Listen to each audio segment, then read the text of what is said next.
Hello, today I'm going to give you a very brief lesson about the Cultural Revolution in China. It happened from about the mid 1960s to the mid 1970s. So here we go. The person that we're going to focus on is Mao Zedong. He becomes the leader of China in 1949 after a communist revolution. In 1949 is when China becomes a communist country. He has a lot of comparisons to Stalin, and we know what Stalin did to the people of the Soviet Union. Mao institutes this new program called the Great Leap Forward. The idea of it is that it's going to industrialize China and make China much more modern, just like Stalin tried to do in the Soviet Union.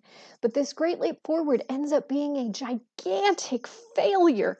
Millions of Chinese people die, they starve to death. It is a disaster. So because of this, Mao becomes very unpopular, and there are lots of challenges to his leadership, which of course, he's a communist dictator. He is not going to be a fan of challenges to his leadership. So because of that, he begins this new thing called the Cultural Revolution. The public reason that he gave for this revolution was to reinvigorate the public with a communist revolutionary spirit, that everyone in China should be good communists. But the private reason why he started this is because he became very unpopular because of that Great Leap Forward. So he wanted to eliminate all of his political rivals and reassert his power. He is a dictator and he is not a good guy. So he is willing to go to extremes to be sure that he is the guy who stays in power. All right, so the Cultural Revolution called for China to eliminate what they called the four olds: old customs, old culture, old habits, old ideas. He wanted to move China into the quote unquote modern age. So anything that was considered an old way of doing things had to go.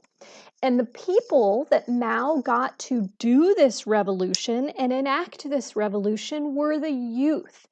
Teenagers, ages about 12 to about 19, he had become members of what he called the Red Guards. These were all students. He urged students to rebel against their teachers and against their families. So these Red Guards, you can see in the picture that they wore red armbands. They were reading a special book that we're going to talk about in just a minute. They had red scarves that they wore. And of course, they listened to everything that Mao said. So these Red Guards, these teenagers, you basically had an army of teenagers who was going around China and destroying old things. They were torturing people, particularly their teachers. They also wrote what were called Dazi Baos. Dazi Baos is where you would write something derogatory or something bad about someone and post it in public for everyone to read. So, of course, you can probably understand why this was really attractive for young people, for these teenagers to rebel against people who had told them what to do, like their teachers and their parents. Also, think about other times in history where people have targeted the youth. Young people can be impressionable and they can adopt these revolutionary ways of thinking, and Mao wanted to control that thinking. So the book that you saw in the picture that they were holding was something that's just usually called the Little Red Book. The Little Red Book was a book of quotations from Chairman Mao. It was either stuff that he had written or stuff that he said in speeches. This becomes the handbook of the Red Guards. It was pocket-sized because Red Guards were expected to carry this book with them all the time. During this time, education in China essentially just stopped. All kids did was quote from the Little Red Book. Math? No, you don't need math. Just need to know Mao's quotes. So this will lead actually to a whole generation of Chinese kids that don't actually receive an education because they were just going around destroying things around the country.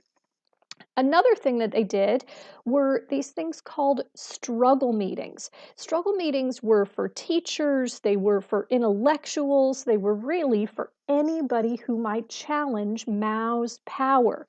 The idea was all about public humiliation. You would be meant to stand in front of a crowd of people. They would put a sign around your neck saying whatever it was that you were accused of, and people would just shout mean and terrible things at you. This is every kind of awful that you can imagine it was. It was meant to get rid of the old ways of thinking, but it was really just a way to embarrass and humiliate people. Finally, the Cultural Revolution comes to an end.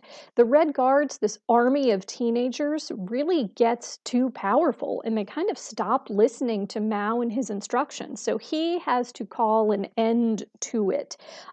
Any Red Guards that don't comply, he of course has them jailed.